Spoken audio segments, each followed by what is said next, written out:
নমস্কার। The power of astrology Sumanta ji Chowdhury আমার YouTube চ্যানেলে আপনাদের সবাইকে স্বাগত। আমি এখন আলোচনা করব সিংহ রাশি নিয়ে। এপ্রিল মাস, এই মাসটিতে সিংহ রাশির জাতক জাতিকাদের কি কি সাবধানতা অবলম্বন করা প্রয়োজন, কি কি ঘটতে চলেছে, কি কি হতে চলেছে, তা নিয়েই আমার আজকের এই বিশ্লেষণ। আমার আজকের এই বিশ্লেষণ পরিপূর্ণভাবে সার্বিক মতে। এই পশ্চিমবঙ্গকেই যদি ধরা হয় তাহলে সেখানে কয়েক লক্ষ সিংহ রাশির জাতক জাতিকা আছেন।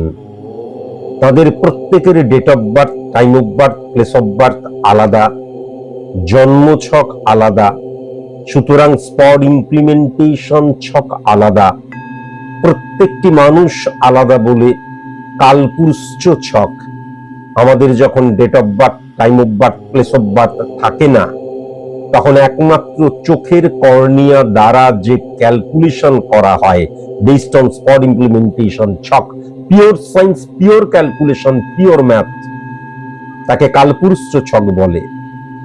সুতরাং প্রত্যেকটা মানুষ যখন আলাদা তখন কালপুরুষ ছকও আলাদা। তাই জন্য আজকের এই আলোচনাটা আমি কোনো মতেই স্পেসিফিক ভাবে করতে পারবো না, সার্বিক মতে করতে হবে। যদি স্পেসিফিক ভাবে আপনারা আপনাদের সম্পর্কে জানতে চান, প্রেডিকশন করাতে চান, তাহলে অবশ্যই কিন্তু রিয়েল সায়েন্টিফিক অ্যাস্ট্রোলজারের কাছে যাওয়া এবং প্রেডিকশন করানো বাধ্যতামূলক। রিয়েল সায়েন্টিফিক অ্যাস্ট্রোলজার কেন বললাম? আমি সায়েন্টিফিক অ্যাস্ট্রোলজার বললেই সায়েন্টিফিক অ্যাস্ট্রোলজার হয়ে যাওয়া যায় না। সায়েন্টিফিক অ্যাস্ট্রোলজার তিনি যিনি স্পট ইমপ্লিমেন্টেশন ছক ক্রিয়েট করতে পারেন। সায়েন্টিফিক অ্যাস্ট্রোলজার তিনি আমার যখন date of birth, time of birth, place of birth থাকবে না, তখন হাতটা এগিয়ে দেওয়া না করে কালপুরুষ ছক অর্থাৎ আমার চোখের কর্নিয়া দ্বারা কিন্তু ক্যালকুলেশন করে ছক ক্রিয়েট করে তারপর বিশ্লেষণ করবেন, প্রেডিকশন করবেন। এখন প্রশ্ন আসতেই পারে যে হাত দেখা কেন অ্যাস্ট্রোলজি নয়? হাত দেখা বিন্দুমাত্র অ্যাস্ট্রোলজি নয়, এটা আমি দায়িত্ব নিয়ে বললাম। কেন না, হাতের যে রেখা সেগুলো তৈরি হয় আমাদের নার্ভের দ্বারা। অ্যাস্ট্রোলজিক্যাল প্ল্যানেট রিপ্রেজেন্ট করে আমাদের হরমোনকে। সুতরাং হাত দেখা বিন্দুমাত্র অ্যাস্ট্রোলজি সাবজেক্টের মধ্যেই পড়ে না, অন্য কোনো সাবজেক্ট হলেও হতে পারে। সংখ্যা তত্ত্ব পার্ট অফ অ্যাস্ট্রোলজি। অ্যাস্ট্রোলজিক্যাল বিশ্লেষণের ক্ষেত্রে সংখ্যা তত্ত্বকে ব্যবহার করা হয়। সংখ্যা তত্ত্ব দ্বারা জীবনে কখনো কোনোদিন প্রেডিকশন করা সম্ভব নয়। এটা আমি বলছি না, সায়েন্টিফিক অ্যাস্ট্রোলজির বই বলছে, অ্যাস্ট্রোলজির বই বলছে। সুতরাং রিয়েল সায়েন্টিফিক অ্যাস্ট্রোলজারের কাছে গিয়ে প্রেডিকশন করানো কিন্তু বাধ্যতামূলক। যদি আপনারা মনে করেন যে আমার কাছে আসবেন, তাহলে প্রথমেই জানিয়ে রাখি যে আমি কিন্তু সেলিব্রিটিদের এবং পলিটিশিয়ানদের প্রেডিকশন করি না।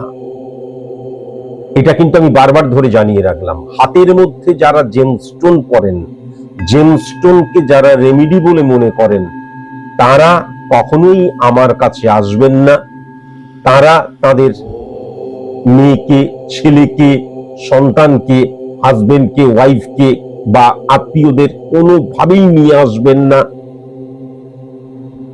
প্রশ্ন আপনারা করতেই পারেন, তার মানে জেমস্টোন কি রেমিডি নয়? জেমস্টোন রেমিডি কি রেমিডি নয় এই নিয়ে কথাই বলবো না, এই নিয়ে কথাই বলবো না। আমার চেম্বারে আসতে গেলে আমার নিয়ম মেনে আসতে হবে।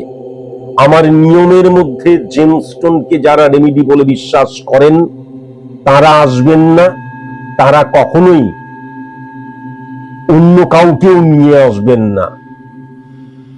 আর আরেকটা কথা অবশ্যই বলবো, ভালো মতন আমার অনুষ্ঠান দেখে অ্যাস্ট্রোলজার স্যার সুমন্ত জি চৌধুরীকে জাজ করে তারপর আসবেন।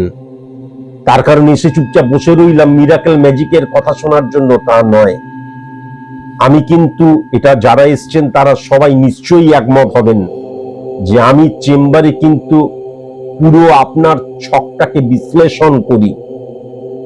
যদি আপনি আমাকে ভালো মতন বা আমার অনুষ্ঠানকে না দেখেন তাহলে আপনি শুধু মুখের দিকে তাকিয়ে থাকবেন, আর কিছুই নয়, কখনো নয়। আর সবচেয়ে ইম্পর্টেন্ট যেটা, যারা ভীষণ সিরিয়াস, আবার বলছি, যারা ভীষণ রকমের সিরিয়াস, একজন সায়েন্টিফিক অ্যাস্ট্রোলজার প্রেডিক্টর সমাজ সংস্কারক নয়, আপনার পজিটিভ সাইড নিয়ে তিনি বলবেনই না। কেন না, পজিটিভ সাইডকে রেকটিফাই করার প্রয়োজন পড়ে না,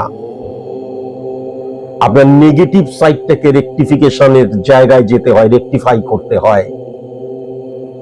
আপনি আপনার নেগেটিভ সাইডটা শুনলেন, শুনে বাড়ি চলে গেলেন, তারপরেও ভাগ্যে যা আছে তাই হবে, তাহলে আমার কাছে আসবেন না। তার কারণ আমার চেম্বার ফিস ৩,০০০ টাকা, অনলাইন প্রেডিকশন ফিস ৫,০০০ টাকা, অনেক বেশি। কেবল জানার জন্য পশ্চিমবঙ্গে হাজার হাজার লক্ষ লক্ষ ভালো ভালো, অত্যধিক ভালো অ্যাস্ট্রোলজারেরা রয়েছেন। আপনি যদি ভীষণ সিরিয়াস হন, আমার নেগেটিভিটিটা শুনলাম, তারপর বাই হুক বাই ক্রুক, দরকার হলে ঘটি বাটি বিক্রি করে হলেও নেগেটিভিটিটাকে অফ করব, এই টেন্ডেন্সি, এই চিন্তাধারা, এতটাই সিরিয়াসনেস যদি আপনাদের মধ্যে থাকে, তবেই আপনি আমার কাছে আসবেন। তা না হলে অর্থ, জীবন, গাড়ির পেট্রোল, এক একটা টাকার প্রচুর মূল্য, অহেতুক ৩,০০০ টাকা বা অনলাইনে প্রেডিকশন ৫,০০০ টাকা কখনো খরচা করবেন না। আপনাদের ভালোর জন্যই বললাম। আমি যদি খুব ভালো মতন সিংহ রাশিকে লক্ষ্য করি, তাহলে প্রথমত যেটা লক্ষ্য করা যাচ্ছে, সিংহ রাশির অধিপতি গ্রহ, তার রিফ্লেকশন কিন্তু 11th হাউসকে মারাত্মক পাওয়ারফুল করে দিচ্ছে। তাহলে মাথায় রাখার প্রয়োজন আছে, যখন কর্মফলের জায়গাটা পাওয়ারফুল হয়ে যায়, তখন ভেরি ভেরি ইম্পর্টেন্ট হয়ে যায় আমি কি কাজ করছি। কেননা আমি এমন কোন নেগেটিভ কাজ করলাম, বা দেখা যাচ্ছে সঠিক মতন success is the maximum utilization of ability that you have, সফল হওয়ার জন্য উপযুক্ত কাজ করছি না, অথচ বটবৃক্ষ বা অসত্য গাছে সুদলি বেঁধে আসছি, মানত করে আসছি, জাগ্রত মন্দির মসজিদ গির্জায়, কিচ্ছু হবে না। God is dedication, combination of all reals and thinkings. ঈশ্বর তত্ত্ব, আল্লাহ, গড, ঈশ্বর প্রত্যেকটির ক্ষেত্রে কিন্তু রয়েছে সততার সাথে কর্মের ইমপ্লিমেন্টেশন। সুতরাং আমার কর্মটা যদি সঠিক মতো না করি, তাহলে কোনো মতেই কর্মফলের রিফ্লেকশন কিন্তু এপ্রিল মাসে সঠিক আমি লক্ষ্য করতে পারছি না। নতুন যে অর্থবর্ষ, ফিনান্সিয়াল ইয়ার প্রথম মাস এপ্রিল মাসটিতে পজিটিভ লক্ষ্য করতে পারছি না। মানে আমি যে ধরনের কর্মটা করব, সেই কর্মের রিফ্লেকশন কর্মফলে কিন্তু আসবে। আমি আগেও এক্সাম্পল দিয়েছিলাম, এমনকি আমি এই সিংহ রাশির ক্ষেত্রে লক্ষ্য করতে পারছি না, কিন্তু আমি এক্সাম্পল দিচ্ছি। দেখা গেল আমি এমন কোন ইলিগাল অ্যাক্টিভিটিস করলাম, সেটা কেউ দেখলো না, সেখানে কোনো সিসিটিভি নেই, তার ফুটেজ নেই, আমার কর্মফলের মধ্যে কিন্তু তার নেগেটিভ ইম্প্যাক্টটা ক্রিয়েট হয়ে যাবে। ভেরি ভেরি কসাস এবং কনসাস। 11th হাউসে রবির অবস্থান। রবি এমন একটা প্ল্যানেট, আমি বারবার ধরে বলেছি, ফ্লাকচুয়েশন ক্রিয়েট করে। তাহলে কর্মফলের ক্ষেত্রে, সফলতা ত্বরান্বিত করার ক্ষেত্রেও কিন্তু ফ্লাকচুয়েশন ক্রিয়েট করছে। কেন ক্রিয়েট করছে? তার কারণ চন্দ্রের অবস্থানটা যদি খুব ভালো মতন লক্ষ্য করা যায়, তাহলে 10 নাম্বার ঘর এবং ইম্পর্টেন্ট ফ্যাক্টর 1 2 3 4 5 6 6 নাম্বার ঘর এবং 12 নাম্বার ঘরকেও কিন্তু হিট করছে। তাহলে আমার যে মন, কেননা চন্দ্র দ্বারা মন, মন দ্বারা কি মানসিকতা, মনোভাব, এভরিথিং, তাই না? তাহলে সুতরাং আমার মনের জায়গাটা যখন ফ্লাকচুয়েশন ক্রিয়েট করবে, অস্থির হবে, সিদ্ধান্তটা বা আমি যেটা ঠিক করলাম, এটা ঠিক করলাম, এই সিদ্ধান্তে এলাম, রুট চেঞ্জ করে ফেললাম, এটাও কিন্তু লক্ষ্য করা যাচ্ছে। স্থান কাল পাত্র অনুযায়ী মনের ফ্লাকচুয়েশন ক্রিয়েট করবে, স্থান কাল পাত্র দ্বারা মন প্রভাবিত হবে, এটাও কিন্তু মারাত্মকভাবে লক্ষ্য করা যাচ্ছে। সুতরাং ভেরি ভেরি ইম্পর্টেন্ট যেটা, সেটা হচ্ছে সৎ চিন্তা করা। ভেরি ভেরি ইম্পর্টেন্ট যেটা, সেটা হচ্ছে কর্মের মধ্যে থাকা। ভেরি ভেরি ইম্পর্টেন্ট আমার আশেপাশের মানুষগুলো কিরকম বিচরণ করছে। ভেরি ভেরি ইম্পর্টেন্ট প্রচার মাধ্যম বা মোবাইলকে একদম ত্যাগ করে দেওয়া। কেননা প্রচার মাধ্যম ওই নিউজ বানাবার জন্য বা মানুষ যাতে বারবার ধরে দেখে তাই জন্য আতঙ্ক, ভয়, এমন কিছু ছড়ায়। আজকালকার দিনে আমি প্রচার মাধ্যমের মধ্যে কোনো পজিটিভ নিউজই শুনি না। এখানে মারপিট হচ্ছে, এখানে ঝাড়পিট হচ্ছে, এখানে রক্তগঙ্গা বয়ে যাচ্ছে, এ ওকে খারাপ কথা বলছে, ওকে তাই বলছে। নেগেটিভ বাতাবরণ সৃষ্টি করে। কেন না? ভালো কোনো কিছুর প্রতি মানুষের কৌতূহল থাকে না। ওইখানে মারপিট হচ্ছে শুনি তো, বারংবার শুনছি আর আমার টিআরপি বাড়ছে। বলতেও খারাপ লাগছে, কিন্তু এটা তো হচ্ছে। Mobile phobia. কাজে এইখান থেকে বেরিয়ে আসতে হবে। কেন নেগেটিভ ভাইব্রেশনের আন্ডারে পড়লে, এই যে বারবার ধরে বললাম যে 10th হাউস, তারপর 6th হাউস, 12 হাউসের নেগেটিভ ইম্প্যাক্ট ক্রিয়েট হয়ে গেলে আমার কোনো কিছুই পজিটিভ ভাবে আমি কোনো কিছুকে অর্গানাইজ করতে পারবো না, ইমপ্লিমেন্ট করতেও পারবো না। তার কারণ মন, মানসিকতা, এভরিথিং কিন্তু তেমন। এখান থেকে ভেরি ভেরি কনসাস এবং কনসাস হওয়াটা ভীষণ প্রয়োজন। এবার সেকেন্ড হাউসে বৃহস্পতি হিট করার জন্য অর্থনৈতিক জায়গাটা কিন্তু নেগেটিভ নেই। অর্থনৈতিক জায়গাটা কিন্তু আমি একদম নেগেটিভ লক্ষ্য করতে পারছি না। সুসংবদ্ধ বলতে যা বোঝায় সেটা কিন্তু লক্ষ্য করা যাচ্ছে। খুব পজিটিভ জায়গা কিন্তু লক্ষ্য করা যাচ্ছে। অর্থনৈতিক জায়গাটা, সঞ্চয়ের জায়গাটা বরঞ্চ অতিমাত্রায় সঞ্চয় করার প্রবণতা থাকবে। আবার একটা এক্সাম্পল জাস্ট টানছি। দেখা গেল কয়েকদিন ধরে আমি একটুখানি অসুস্থতায় ভুগছি, তো দেখা যাচ্ছে ডাক্তারের কাছে যাবো, দূর আরো কয়েকদিন দেখি না, বেকার বেকার ডাক্তারের কাছে গেলেই এখন 10টা টেস্ট করতে বলবে, এই ওষুধ দেবে, ওই ওষুধ দেবে। এই টেন্ডেন্সি নিয়ে রোগটাকে পুষতে শুরু করলাম। বেকার বেকার অর্থ খরচ করব কেন? অথচ দেখা যাচ্ছে আমার কাছে কিন্তু সেই অর্থ আছে, ছিল। এই ধরনের কিন্তু, বা যে কোনো ক্ষেত্রে আমি এটা একটা জাস্ট এক্সাম্পল দিলাম, আমার সঞ্চয়ের প্রবণতাটা অতিমাত্রায় বৃদ্ধি পাওয়ার জন্য যে কাজটুকু করা প্রয়োজন সেই কাজটুকু আমি করছি না। এটাও কিন্তু লক্ষ্য করা যায়। কেমন? এটা কিন্তু লক্ষ্য করা যায়। ভেরি ভেরি কনসাস এবং কনসাস অবশ্যই কিন্তু হওয়া প্রয়োজন। কেন প্রয়োজন? তার কারণ অর্থ সঞ্চয় করার যে চিন্তাধারা সেটা তো ঠিক আছে, কিন্তু যখন আমার যে ক্রাইটেরিয়া গুলো রয়েছে, নমিনাল ক্রাইটেরিয়া গুলো, সেগুলোকে যদি আমি ফুলফিল না করি, সেই চাহিদাগুলো, কেননা জীবনও কিন্তু কিছু চায়, ভালো থাকা, ভালোভাবে থাকার যে ইম্প্যাক্ট, সেটাও কিন্তু আমার, তার রিফ্লেকশনটা আমার জীবনে কিন্তু সফলতার দিকে আমাকে নিয়ে যায়। এটা মাথায় রাখার প্রয়োজন আছে। সুতরাং আমি, এমন অনেকে রয়েছে, মানে আমার খুব জানাশোনা এমন অনেকে রয়েছে, বাড়িতে কোনো স্টুডেন্ট নেই, কেউ নেই, কোনো কিছু নেই, দেখা গেল মানে কোন রকম একটা টিং টিং করে আলো জ্বলছে, টিভিটা পর্যন্ত নেই, কোন রকমে বেঁচে থাকতে হলে বেঁচে থাকছে, ওইদিকে টাকা কিন্তু মানে ব্যাংকে গজি একাকার হয়ে যাচ্ছে। আমি তাদেরকে অনেকবার বলেছি, নমিনাল সাধারণ ভালো মতন থাকার জন্য যেগুলো প্রয়োজন সেগুলো ব্যবহার কর। ও থাক, শেষ বয়সে কি দেখবে, তাই জন্য এই অর্থ সঞ্চয় করছি। তাহলে এইটা কিন্তু কোনো ব্যাপার নয়। আলটিমেট দেখা যাবে যে শেষ বয়সের আগেই টসকে গেল, বাস ওই অর্থগুলো বেকার পড়ে রইল। এইখান থেকেও কিন্তু ভেরি ভেরি কনসাস এবং কনসাস। তাই জন্যই বলছি ইম্পর্টেন্ট ফ্যাক্টর যেটা হচ্ছে কেতুর ভাইব্রেশন যখন শুক্রকে হিট করে, শত্রুতা বৃদ্ধি। কেননা 7th হাউস, 6th হাউস এবং 12 হাউস এবং 9th হাউসকেও হিট করছে। সুতরাং ইম্পর্টেন্ট ফ্যাক্টর যেটা হচ্ছে, প্রথমত হচ্ছে এই যে চন্দ্রের রিফ্লেকশন 9-6 বুধকেও হিট করছে।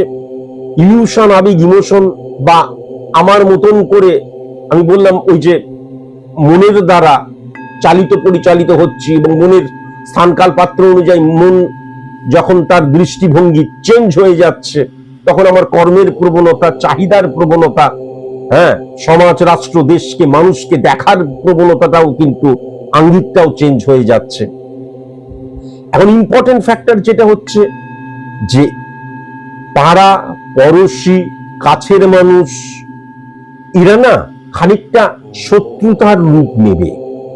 সিংহ রাশির জাতক জাতিকাদের ক্ষেত্রে ভেরি ভেরি ইম্পর্টেন্ট জায়গা যেটা হচ্ছে এই যে শুক্র কেতুর ব্যাড রিফ্লেকশন ক্রিয়েট হচ্ছে, আমি শত্রু বানিয়ে ফেলছি।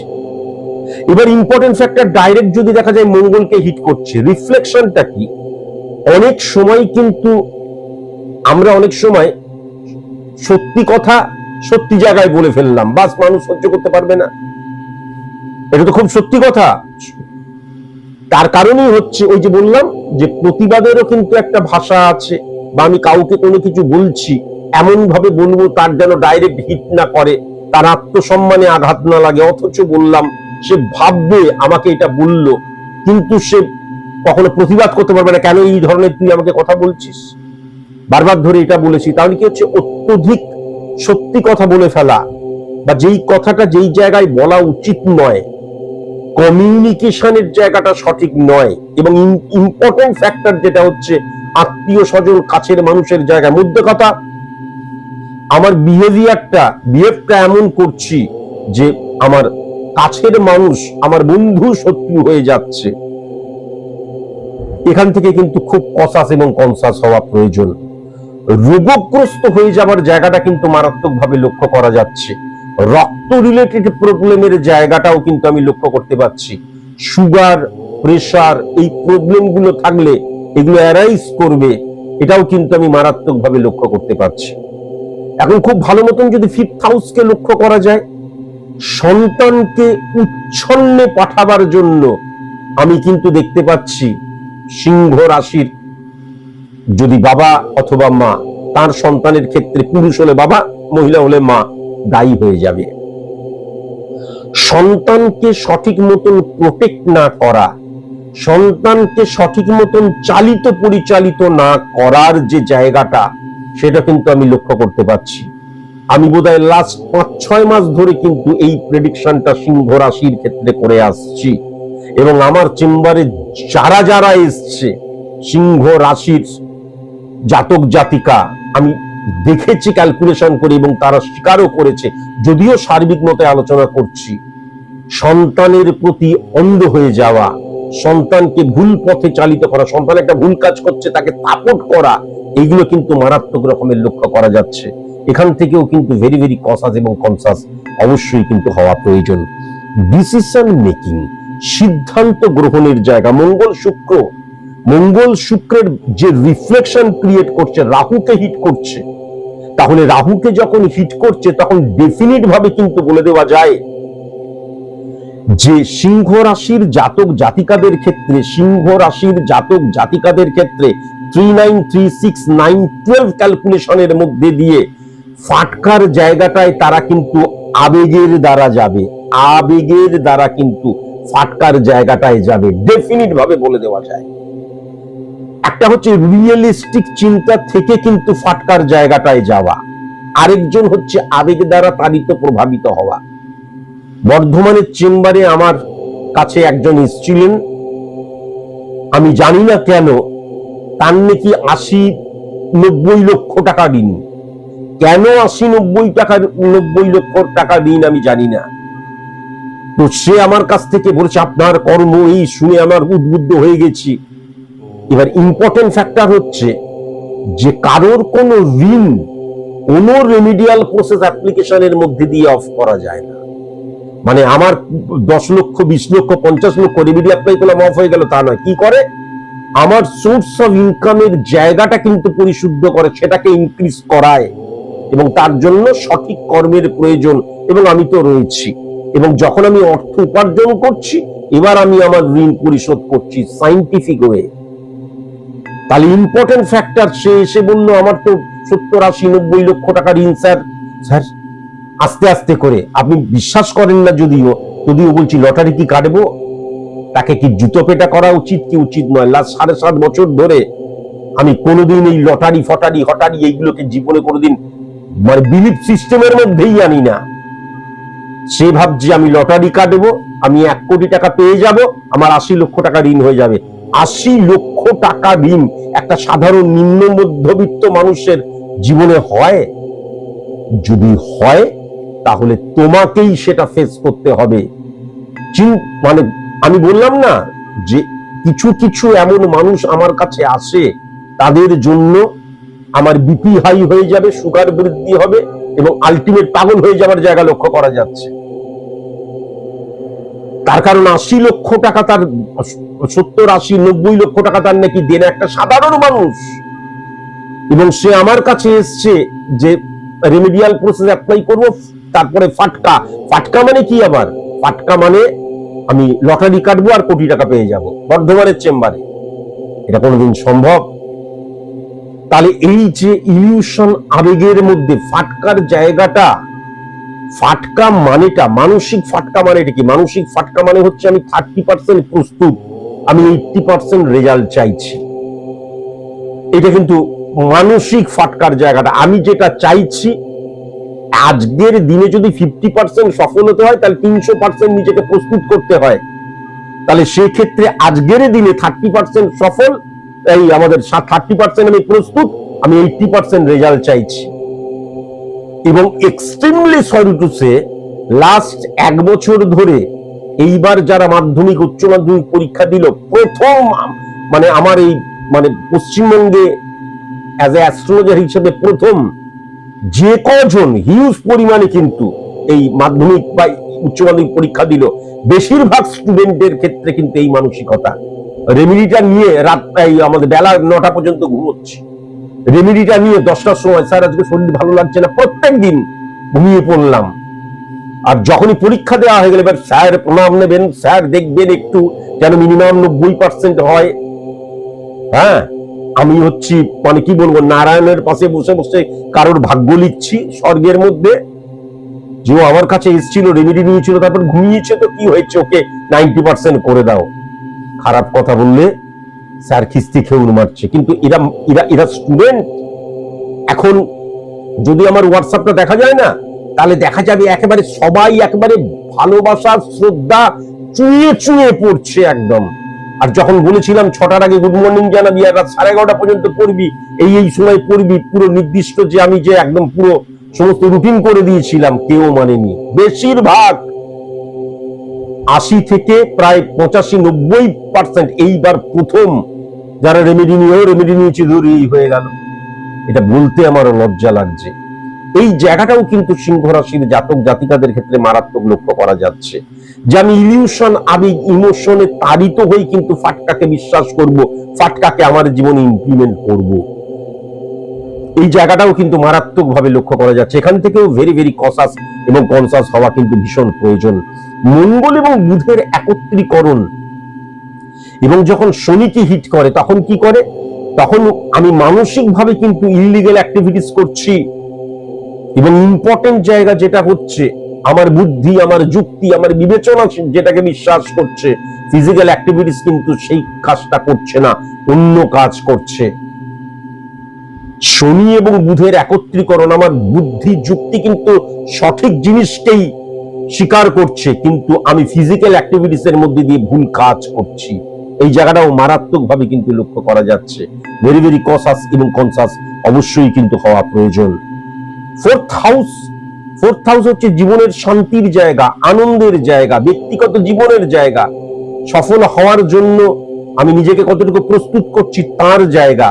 তাহলে 4th হাউস যদি দেখা যায় 8 হাউস এবং 1 হাউস দ্বারা 3 নম্বর ঘরকে কিন্তু নেগেটিভ ভাবে হিট করছে, তাহলে ব্যক্তিগত জীবনের শান্তির জায়গা স্খলন ঘটবে, চরম ভাবে কিন্তু স্খলন ঘটবে, সেটা লক্ষ্য করা যাচ্ছে। ব্যক্তিগত জীবনের শান্তির জায়গাটা কদাপি কিন্তু লক্ষ্য করা যাচ্ছে না। এবং সবচেয়ে ইম্পর্টেন্ট ফ্যাক্টর দেখা যাবে যে কথায় কথায় আর্গুমেন্টের জায়গা, অতৃপ্ত হওয়ার জায়গা, স্বামী স্ত্রীর মধ্যে বা আমার পরিবারে যারা রয়েছে ওর কথাটাকে আমি মেনে নিলাম না, এবং কারোর দ্বারা পজিটিভ ভাবে প্রভাবিত হচ্ছি না, আমার অনেক অনুযোগ থেকে যাচ্ছে, অভিযোগ থেকে যাচ্ছে, হয়তো আমি বলতে পারছি না কিন্তু মনের মধ্যে চেপে রাখছি। কেননা চন্দ্রের রিফ্লেকশনও কিন্তু পজিটিভ লক্ষ্য করতে পারছি না, এই জায়গাটাও কিন্তু মারাত্মক ভাবে লক্ষ্য করা যাচ্ছে। পাড়া পড়শি থেকে মারাত্মক ডিস্টারবেন্সের জায়গাটাও কিন্তু আমি লক্ষ্য করতে পারছি। ভেরি ভেরি কসাস এবং কনসাস অবশ্যই হওয়া প্রয়োজন। যেহেতু 8 এবং 6 হাউসের মধ্যে যেই যে আমাদের শুক্র এবং বৃহস্পতির একত্রীকরণ, তার ফলে কিন্তু সিংহ রাশির জাতক জাতিকাদের মধ্যে ফ্লাকচুয়েশনের জায়গা, স্ক্যাটারলি মুভ করার জায়গা, হ্যাপাজার্ডলি কাজকর্ম করার জায়গা, সিদ্ধান্ত গ্রহণের জায়গা, হ্যাপাজার্ডলি সিদ্ধান্ত গ্রহণ করছি, এটা কিন্তু মারাত্মকভাবে লক্ষ্য করা যাচ্ছে। এখান থেকেও কিন্তু ভেরি ভেরি কসাস এবং কনসাস অবশ্যই কিন্তু হওয়া প্রয়োজন। সন্তানকে ভুল পথে পরিচালিত করা হচ্ছে। এবার ইম্পর্টেন্ট ফ্যাক্টর যেটা হচ্ছে, ফরিয়াপুকুরে একজন আমার কাছে এসেছিলেন, এসে আমি তাকে বললাম তার কিন্তু ওই আমাদের সিংহ রাশি, সন্তান ভুল কাজ করছে, তাকে তুমি সাপোর্ট করছো। এবার সে বলছে কি বলবো, সন্তান সারাক্ষণ ভয় দেখাচ্ছে যে আমি ওই বলে আমাদের ছাদ থেকে ঝাঁপাবো, এই করবো সেই করবো, বাড়ি থেকে বেরিয়ে চলে যাবো, ওই করবো সেই করবো, ভয়তে তাকে সাপোর্ট করতে হচ্ছে। That is different things. সত্যি সত্যি বাবা মা এখন অপারগ হয়ে গেছে। আমার আশেপাশের মানুষজনদেরকে আমি তো দেখি, বাবা মা এখন অপারগ হয়ে গেছে, সন্তানেরা যা ইচ্ছে তাই করে যাচ্ছে। এ কোন একটা যুগ চলে এসছে, কিছু হলেই সন্তানেরা ভয় দেখাচ্ছে বাবা মা। তাই জন্য বাবা অন্তত সন্তানরা আবার কোথাও পালিয়ে যদি যায়, সন্তানরা কোথা থেকে যদি আবার ঝাঁপিয়ে পড়ে, ওই করে সেই করে, যেমন আছে সেরকম তাক, ভুল করছে, যা করছে তাই করুক। অথচ অকল্পনীয় ব্যাপার, স্কুলে থাকতে ঠ্যাঙানি খেয়ে শেষ আমি, কলেজে থাকতে ঠ্যাঙানি খেয়ে শেষ আমি, খেলার মাঠে ঠ্যাঙানি খেয়ে শেষ আমি কোচের কাছে। সেটাও বাদ দিয়ে দিন, তারপরে যখন আমি এই অ্যাস্ট্রোলজি সাবজেক্টের মধ্যে এলাম, তখন গুরুর কাছে মার মানে মেরে ফাটিয়ে দিয়েছে আমাকে। আমার জীবনে কখনো মনে হয়নি সবকিছু ছেড়ে পালিয়ে যাবো, থ্রেডিং আর আমাকে মানলে পরে এই করবো, কখনো নয়। কাজে আজকালকার যে একটা এই যে কি বলবো, এই প্রজন্মের ছেলে মেয়েরা সারাক্ষণ ধরে পিতামাতাকে ভয় দেখিয়ে চলেছে। সুতরাং এই ক্ষেত্রে পিতামাতা করবেই বা কি, এটাও একটা বড় ব্যাপার। সত্যি তাই। 5th এবং 11th হাউসের কানেকশনের পজিটিভ ভাইব্রেশন লক্ষ্য করা যাচ্ছে না। বন্ধুত্বের জায়গা থেকে ভেরি ভেরি কসাস এবং কনসাস অবশ্যই হওয়া প্রয়োজন।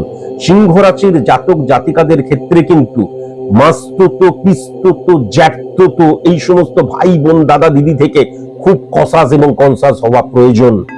শ্বশুর বাড়ির রিলেটেড আত্মীয় স্বজন থেকে ভেরি ভেরি কসাস এবং কনসাস হওয়া অবশ্যই কিন্তু প্রয়োজন।